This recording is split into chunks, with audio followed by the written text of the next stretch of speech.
Very good to have your company. I'm David Foster, and this is Roundtable.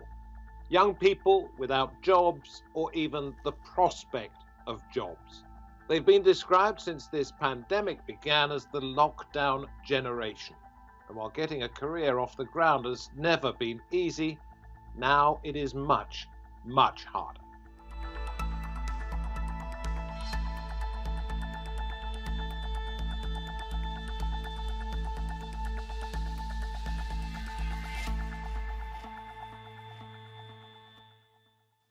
Did you know that across the world, 1 in 6 people under the age of 29 who had a job earlier this year has stopped working? When will they start again? Will they start again? Our panel today will examine the problems and hopefully come up with a few solutions.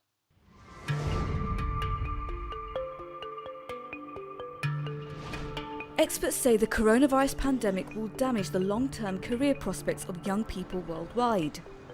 In the UK, the Resolution Foundation estimates youth unemployment will hit the 1 million mark unless the government provides job guarantees for graduates and school leavers.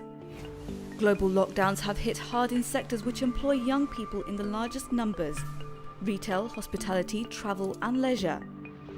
In the US, there are 7.7 million unemployed workers under 30.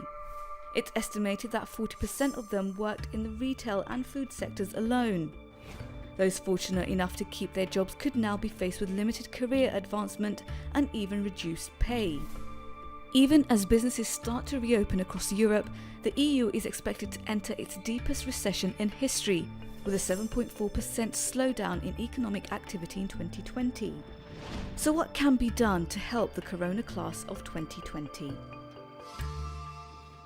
Okay, well, in a short while, we'll talk to Asi Panditharatna from the Forward Trust, which helped organise National Apprenticeship Week in the UK, and Nick Peters, editor of The Manufacturer, who can tell us what it is like for those trying to get work in that sector. But let me introduce Student Union President at Kent University, Sasha Langeveldt. She's going to tell us what the situation is like for university graduates, including herself, and James Uffindell from the Bright Network, a recruitment platform for university leavers. Great to have you both in. Sasha, to you first of all. There's a phrase, I think, that's used by lazy reporters when they end a piece and say, only one thing is certain, nothing will ever be the same again. But in this case, it is true, isn't it? Yes, I would say it's 100% true. I think the world is changing, and currently we're in unprecedented times. There's a lot of anxiety amongst graduates and students. And I would say that even the government are uncertain of what would happen in the next month, let alone the next year. And if you take, for example, around, I think it's 79% of businesses have opted in for the government's retention scheme.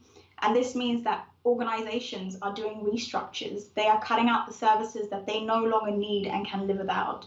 And that is key points that students can actually apply for. There's a lot of also anxiety amongst our international students, where they would use this time normally to look for job opportunities. And this is why the post-study work visa needs to be enhanced, so it encompasses the students of this academic year. You see your own personal situation, because you're not going to be paid as union president for that much longer. You'll be looking for a job, reflects the general situation for so many hundreds of thousands of people. Definitely. I am very worried. I would be ignorant not to say it won't affect me. And I, like many students, don't have a family home to fall back on. So if I were a chess piece, for example, I would be my next move. I don't have an opportunity, or I can't afford to lose. So it is a stressful situation, and I have been applying for jobs. But if you look at it, 50% of online job applications have seen a decline since the beginning of March to the beginning of May. So it is unprecedented times for all of us. And I always say to students that, run with your head held high into the unknown. But we're all running in the dark right now, and I don't think anybody knows what the future will hold for us. Yeah, and hopefully not into a brick wall. James, you've got roughly 300,000 people who are about to graduate or have graduated on your books. What's your feeling about how many companies have paused or perhaps even stopped recruitment? Absolutely, David. So we've got 280,000 members of Bright Network, and on the other side, we work with about 300 of the world's biggest employers. And what we're seeing there is about 50% approximately are continuing on kind of business as usual. Remember, obviously, they recruit graduates mainly on a yearly cycle, and graduates are long-term investments. So about 50% are continuing that activity as normal. Roughly about a quarter have essentially kind of paused a recruitment kind of with immediate effect. And the other quarter are roughly still kind of making up their minds in terms of how it's going to be affected. Obviously, it varies by sector. So some sectors are more affected than others. However, there is good news out there. Jobs within technology, kind of finance as well, they seem to be pretty robust and We'll talk about the opportunities later. I don't want to be too doom-laden, but I want to talk about the difficulties at this point in the program. So, James, tell me, if 50% have paused their recruiting, that means that an awful lot of graduates are applying for far, far fewer jobs, which means that companies are going to be much more selective in who they take, which is bad news for people who just get an ordinary degree. Yeah, sorry, David, just clarify. It's 50% of continuing business as usual. It's about 25% that are 25%, kind of pausing. Absolutely, but with that other 25% kind of not yet making up their mind. So the war for the best talent is going to be very intense. I mean, just to recap on kind of pre-lockdown stats, there's about 75 applications for every vacancy. So it's always been a competitive market. However, roughly every year, about half the big employers don't actually fill all their vacancies because of the huge skills shortage we've got, particularly within science, technology, engineering and maths. So demand for the best talent, you're absolutely right, it will continue, but there's going to be more supply. So about 29% of Bright Network members have had a graduate job or internship kind of offer withdrawn. So yeah, there's going to be more the demand. I think there will still be demand, but there's going to be increased supply. But however, just to be clear, those firms do want to get the best talent out there. Yeah, Sasha, this might reflect on the work somebody's done over the preceding 4 years. People might be worried about the situation now, their health, etc., but then also wish they'd worked harder.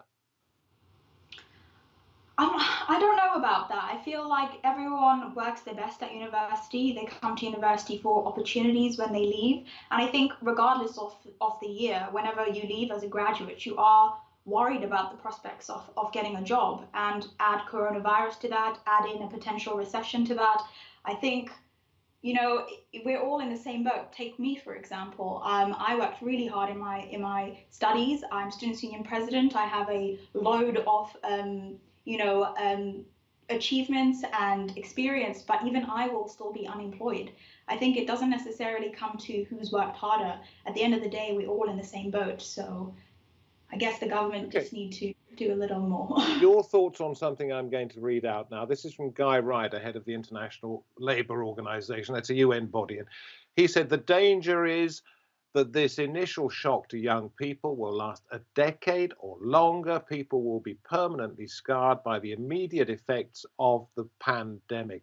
Sasha, and then you, James, 10 years or more? I would probably agree. I think, the consequences of COVID-19 are not going to end this year. They're not going to end next year. And like I said before, we're just about to head into recession.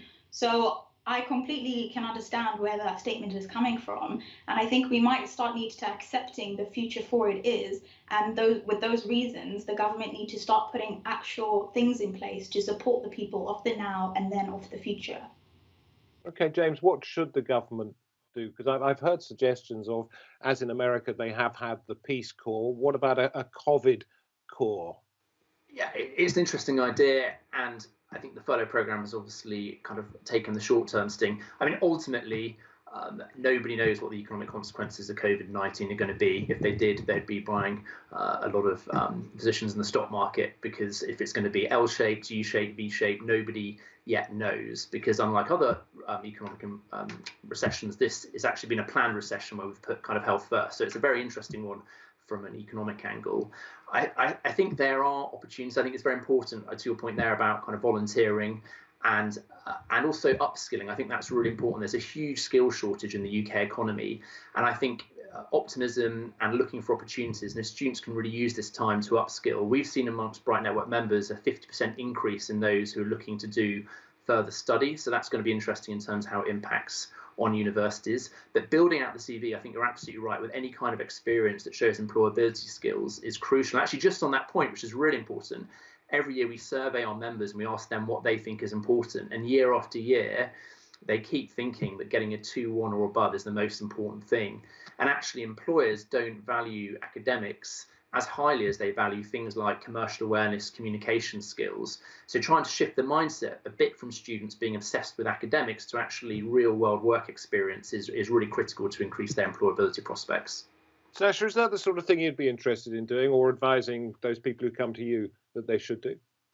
I would say definitely. I think with the world changing, there is a chance for us to also change. So upskilling will definitely be something that we can do during this crisis. But again, I would like to draw the attention to, no matter how much we upskill, there is still a lack of jobs in the economy. For example, say a student upskills as much as they can, but then there's only one job left in the market by their home, working in these frontline positions. So they are then forced to put their lives at risk just to survive. So I think it's important to upskill, but I think we also just need to identify the reality of the situation is that they are not. Of course, the difficulty with that is if you don't have a job, you don't have the money. If you want to upskill in terms of taking your education further, you're going to have to borrow more money, etc., etc. Yes, there are some free sites that are offering some upskilling for free. For example, some of my friends and I know some students have joined a free course to do like coding. So I think there are some opportunities that universities are offering. I know Kent has offered some in philanthropy, for example. So I know that there are some opportunities out there to do courses for free. But like you said, cost is still a barrier. And that is the reasons why I think we shouldn't just be looking to, for example, universities, career and employability services. We should be looking to the government to do more to support people during this financial hard time. And James, you talked about opportunities. Does that mean that for some people this will be a once-in-a-lifetime chance rather than a massive hindrance?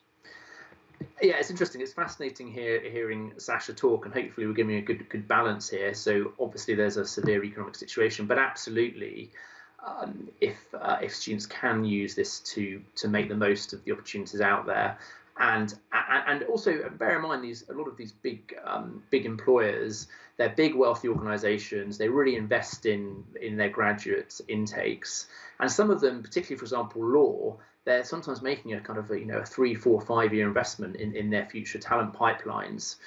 And everything suggests in business and commerce, kind of thinking long term does genuinely pay off. And there's only a fixed number of smart brains out there. And actually, really interestingly, we've seen a couple of things happen. So obviously, with the introduction of student fees, students are getting a lot more engaged in their career early on, which is great to see that. So that's kind of absolutely fantastic. And the other thing we're seeing happening is, in the last downturn, graduate recruitment went down about 10%. And firms, they are continuing to invest. So I do think there are opportunities out there, and particularly Sasha just meant coding there, and we're obviously moving to a more digital world. And I was hearing somebody saying they think that the COVID-19, the crisis, and I guess look what we're doing now, right, has expedited that shift by potentially by about 5 years. Listen, thank you very much indeed, James. Thank you, Sasha. Good luck in finding a job, and James, good luck in finding jobs for those almost 300,000 people you have on your books. That is a section about graduates. Next, we'll be talking about people with a more practical bent in life. Okay, time to introduce our next guests. Joining us, I'm pleased to say, Asi Panditharatna, who helped to organise National Apprenticeship Week in the UK, and Nick Peters, editor of The Manufacturer magazine. Thanks for coming on the programme. In the first half, we talked mainly about graduates. I want to move on to lower skilled, if you like. You can correct me if you think that's the wrong interpretation. But Asi, you've got 16 to 24-year-olds on your books. Is it possible to say how worried they are at the moment about their job prospects? Yes, I think that's a good question. I would say many of the clients or learners that we work with are quite concerned. So many have been unemployed or not in education, employment or training. they're seeing the daily figures. They're worried whether they're going to get a job or they're going to get an apprenticeship. And you've got to also remember that many of these clients probably haven't worked before. They've got other issues, like they may not have very good maths or English or IT skills. They may not have very good sort of employability skills, i.e. in a body language or ability to impress an employer. So the crisis or the situation we're in now has basically compounded those challenges that they face. So there is also about confidence as well in what's going to happen. So our job at the Forward Trust is to really support that and to try to sort of develop those skills, help them with job search, look at opportunities. We work with over 200 different employers across the country, so it's important that we try to keep that that kind of realistic approach to the job market. As you remember the phrase "generation jobless," I'll come back to that in just a moment. It's a term that's been coined during this coronavirus pandemic. But Nick, let me come to you first of all, and we'll get on to apprenticeships. How many companies in the manufacturing sectors are hiring at the moment or laying off? Many more laying off than are hiring. We're approaching the July 31st cutoff, when at which point employers are going to have to start contributing to the furlough money. And there's a huge bet on the fact that very large numbers of employers, not just in manufacturing, throughout the economy, having kept their people on, for them, zero-cost furlough up until that point, will start to lay them off full time. There could be redundancies galore. This is a very difficult time. I don't think many manufacturers at all. There are some doing very well. I should hasten to add, this is not 100% gloom. Of course, there are people doing awfully well, particularly when it comes to things like foodstuffs, PPE, that kind of thing. There are lots of people doing very well, but many, many more are struggling. And the word went out today to the Treasury saying industry must have help now, or we're going to lose a significant chunk of our manufacturing base, which will be a disaster. I suppose that's reflected by the fact that a company as well known as Rolls-Royce Aero Engines has been downgraded to junk status by the ratings agencies. If anybody's looking for a job in manufacturing now, from what you say, their situation would seem to be pretty bleak. Well, that's the irony of the whole thing, and this is why this is so tragic, is that manufacturing needs vast numbers of skilled young people in the coming years. I mean, there is a very strong manufacturing base in the UK. Coronavirus may have caused a terrible sideswipe. It's T-boned it effectively. But the fact is the underlying strength of the sector is very, very good. And if you got two or more manufacturers in the room, within 15 minutes, they're going to be talking about the lack of skills they can access, plus the fact that freedom of movement post-Brexit is, of course, drying up. So, manufacturers need the young people to come through the system. But as Asi will know only too well, I'm sure, the system is failing these young people dreadfully. And the view of manufacturers, and indeed the view of our annual manufacturing report, is that the education system is absolutely failing the manufacturing sector. And of course, by that, it's also failing these young people because they're just not being given the option in sufficient numbers and in sufficient quality to take apprenticeships, to go to colleges of further education. It is a tragedy that has been in store for decades. This is not something that's happened now. The warning signs have been out for years. Government after government has failed to take into account. In fact, it's made it worse with people like So this has exacerbated the situation that was already in the making. Let's take a look at what the Resolution Foundation had to say in its report, Class of 2020, Education Leavers in the Current Crisis. And it wrote this: job guarantees and priority access to apprenticeship should be considered to reduce scarring for those who do leave education in this crisis. Asi, job guarantees, how would that work? I mean, there have been schemes like this before. So under the last Labour government, there was the Future Jobs Fund, which basically gave incentives for the employers, obviously, to actually recruit young people and harder to reach groups. I think there's also something around just improving sort of employer behavior. So we're about to launch some stuff to our employers about using a range of techniques, so using more strength-based interviewing techniques, not just relying like on competency-based, looking at a wider kind of talent pool and diversity for your employers. So if you take sort of manufacturing, there are lots of women who could do very well in that sector, working more like in the technical roles. And there are lots of young people that are now learning coding, but they can't get more formal jobs. So lots of other kind of entrepreneurial skills. So I do think there are opportunities there. You can still do it sort of within the law. And there's things like the traineeship scheme, which offers lots of work experience opportunities and also a good qualification. But I think Nick's right. You need to have employer buy-in all the way. I mean, the apprenticeship standards were actually introduced 3 years ago with a lot of employer input. It's probably taken a lot slower than we thought also with the levy. And we're also like a levy paying employer as well. This is a charge that employers have to pay to be part of the apprenticeship scheme. Yes. And I remember, Nick, when it came out, it was trumpeted loudly that this was going to be the saviour of manufacturing. It does not seem to have worked out quite that way. No, 3 million by 2020 was the cry. And of course, it's not happened at all like that.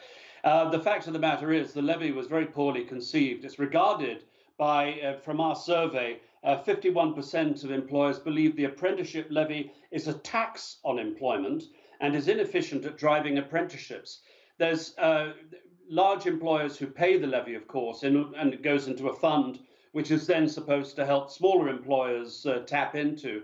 The delivery of those apprenticeships is very poor, particularly because the further education colleges, which provide the academic element of the apprenticeships, have been so badly funded. But Nick, can this be fixed? Yes, of course it can be fixed. Of course it can be fixed. It's going to take a massive realignment of something that's taken decades to get wrong. But the fact is that everything from the way that children are recruited into sixth form, which is entirely wrong in my opinion, they're not given the opportunity by schools to go into vocational training because it suits the schools, the academies, their budgets to take the sixth form pupil premium from the government to encourage them into university. There has to be a proper connection between schools and further education. Further education must get more money. At the moment, but all of that is no comfort necessary. Sorry? All of that is of no real comfort to those who are leaving school this summer or next. No, disaster. I mean, it absolutely is a disaster for those children right now they're looking down the barrel of at least 1 year, waiting for the system to try and even gear up to the way it was before the pandemic, let alone any reforms to kick in. And the government, one can bet, their eyes will be very much more on more macroeconomic issues than trying to readjust the education system. Let me go to Asi, because we're going to have to wrap up pretty quickly. I mentioned Generation Jobless earlier in the programme and asked you to reflect on it. Asi, the time has come now. Is there any way to avoid these young people having that tag attached to them? Yeah, I think it depends what kind of shape of the recession that we're going to have, isn't it? V, W, whatever shape you think about. But I do think there is a way. Of doing it, and the fastest way is to get employers. Is to obviously support employers through this difficult process now across sectors, and to really start to get the employers, joined up with the young people a lot earlier. So, for example, every Friday, so we run sort of Zoom calls with employers who start to look at the learners, run some awareness about the industries, do some interview practice. You can get a lot of employers involved in mentoring programs. You've got to get them engaged quite early, and the young people understanding the world of work. So I don't think it's all doom and gloom, but it really depends how this economy is going to go. Meanwhile, the government can start to put in some quick programs like things like the Future Jobs Fund, trying to make, we can see things like apprenticeship starts, for under 19s has dropped by 87% in 1 month. Can I ask you one final question, which is, you've got advice for the government, you've got advice for employers, for companies. What advice would you have for those in the age bracket that you pay most attention to, the late teens and early 20s? What should they be doing to help their prospects? I think, for our clients is to stay positive and stay very committed as well. a lot of people can lose hope. I mean, the best people we have, they stay committed, they stay engaged, they don't give up. They also have to look after their mental health and well-being. It takes a lot of resilience, all those qualities that Nick was talking about: resilience, confidence, teamwork, and all those things. Don't forget those soft skills. You need all of those to impress people in the world of work. It's not all about knowledge; it's about the behaviour. But very difficult in these times not to lose your motivation. How do you prevent that from happening? Keep on working with organisations, keep on working with mentors, keep on using your networks, all the things that we do as individuals, like in our own careers. Get yourself a coach, get yourself some mentors, work with organisations like us. There are other great organisations out there that are looking for people to work with. We're here to support you. So I think that's the thing. Well, that's a great message. That's a great message to put out there. Asi, thank you very much indeed. And Nick Peters from the Manufacturer magazine, we appreciate your input too. And thank you very much for watching this edition of Roundtable. From me, David Foster, and the team that made it possible. We hope to have your company next time. Until then, goodbye.